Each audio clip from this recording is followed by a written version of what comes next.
اعوذ باللہ من الشیطان الرجیم بسم اللہ الرحمن الرحیم السلام علیکم ورحمۃ اللہ وبرکاتہ۔ وَلِكُلٍّ وِجْهَةٌ، اور ہر قوم کے لیے ایک سمت مقرر ہے۔ تحویل قبلہ کے بعد یہود اور منافقین نے اعتراض کی پجار شروع کر دی اور سادہ لوح مسلمانوں کو طرح طرح کے مکر و فریب سے اسلام سے برگشتہ کرنا اپنا مشغلہ بنا لیا۔ قرآن نے ان کے سب شور و شغب کا ایک ہی مسکت جواب دیا، اور ان میں اعتراض کی کیا بات ہے۔ مسلمانوں سے پہلے جتنی امتیں گزری ہیں سب کے لیے ایک ہی سمت عبادت کے لیے مقرر کر دی گئی۔ اگر پیغمبر اسلام نے اپنے رب کے حکم کے مطابق کعبہ کو اپنی امت کا قبلہ مقرر فرما دیا ہے تو ان میں کیا انوکھی بات ہے، اور تم کیوں نہیں سمجھ پاتے؟ بلکہ اللہ تعالیٰ کی حکمت کا تقاضا بھی یہی ہے کہ کعبہ جسے حضرت ابراہیم علیہ السلام اور حضرت اسماعیل علیہ السلام کے مقدس ہاتھوں نے تعمیر کیا، ملت ابراہیمی کے علمدار اور نسل اسماعیل کے نبی کا قبلہ بنایا جائے۔ ہوا مولیہا، اور اس کی طرف منہ کرتی ہے۔ فاستبقوا الخیرات، پس آگے بڑھ جاؤ دوسروں سے نیکی میں۔ یہ معمولی سی بات جسے تم جو اچھال رہی ہو موضوع سخن بنانے کے لائق نہیں۔ بات تو یہ ہے کہ وہ خیرات یعنی ازلی ابدی نیکیاں جن پر سب ادیان متفق ہیں، ان کی عملی جامہ پہنانے میں ایک دوسرے سے سبقت لے جانے کا جذبہ پیدا کرو۔ لیکن یہ کام تو مشکل ہے، ان میں نفس کو تکلیف پہنچتی ہے، اپنی خواہشات کا خون کرنا پڑتا ہے، اور وہ تمہارے بس کا روگ نہیں۔ اس لیے تم ان حقیقی امور سے روگردانی کیے ہوئے ہو۔ اینما تکونوا، اور تم کہیں ہو، یاتی بکم اللہ، اور لے آئے گا تمہیں اللہ تعالیٰ، جمیعاً تم سب کو۔ ان اللہ، بے شک اللہ تعالیٰ، علی کل شیء قدیر، بے شک اللہ تعالیٰ ہر چیز پر قادر ہے۔ اور ہر قوم کے لیے ایک سمت مقرر ہے، وہ اس کی طرف منہ کرتی ہے۔ پس آگے بڑھ جاؤ دوسروں سے نیکی میں۔ تم کہیں ہو تو لے آئے گا اللہ تعالیٰ تم سب کو، یقیناً اللہ تعالیٰ ہر چیز پر قادر ہے۔ وَمِنْ حَیْثُ، اور جہاں سے بھی آپ خرجتا باہر نکلے، فَوَلِّ وَجْهَكَ شَطْرَ الْمَسْجِدِ الْحَرَامِ، تو منہ موڑ لیا کریں اپنا مسجد حرام کی طرف۔ وَإِنَّهُ، اور بے شک،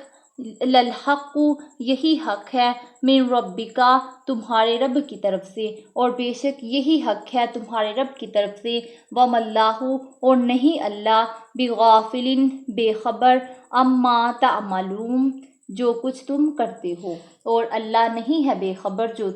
جو کچھ تم کرتے ہو۔ وَمِنْ حَیْثُ، اور جہاں سے آپ خرجتا باہر نکلے، فَوَلِّ وَجْهَكَ شَطْرَ الْمَسْجِدِ الْحَرَامِ، تو منہ موڑ لیا کرے اپنا نماز کے وقت مسجد حرام کی طرف۔ وَحَیْثُ، اور جہاں کہیں ہو، مَا کُنتُم، تم، فَوَلُّوا، تو پھیر لیا کرو، وُجُوہَکُم، اپنا چہرہ، شطرہ، اس کی طرف۔ اور اے مسلمانوں، جہاں کہیں تم ہو تو پھیر لیا کرو اپنے آپ کو اس کی طرف۔ لِأَلَّا، تاکہ، یکون للناس، تاکہ لوگوں کو،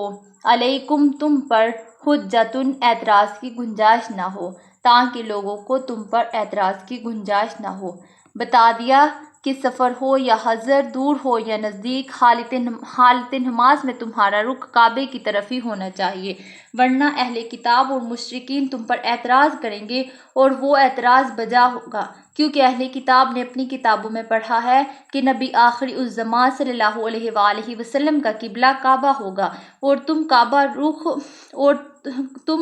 رخ ہو کر نماز نہیں پڑھو گے تو وہ یہ کہنے میں حق بجانب ہوں گے کہ یہ وہ نبی نہیں ہے جس کی بشارت ہماری کتابوں میں دی گئی، اور وہ مشرکین کہیں گے کہ دعویٰ تم کرتے ہیں ملت ابراہیمی ہونے کا، ان کے قبلہ کو قبلہ بھی نہیں سمجھتے۔ بعض ناحق شناس جواب میں گوگا آرائی کر رہی ہیں، اور وہ التفات کے لائق نہیں۔ إِلَّا الَّذِينَ، بجز ان لوگوں کے، منہم، ان میں سے، ظالموا، منہم، ان میں سے جو ناانصافی کرتے ہیں، فلا، پس نہ تخشوہم تم ان سے ڈرو، بخشونی اور تم مجھ سے ڈرو، سو تم ان سے نہ ڈرو بلکہ مجھ سے ڈرو، والی اتما تاکہ میں پورا کر دوں نعمتی علیکم تم پر اپنا انعام، وَلَعَلَّکُمْ تَہْتَدُونَ تاکہ تم راہ راست پر ثابت قدم رہو، سو تم ان سے نہ ڈرو بلکہ مجھ سے ڈرو تاکہ میں پورا کر دوں اپنا انعام تم پر تاکہ تم راہ راست پر ثابت قدم رہو۔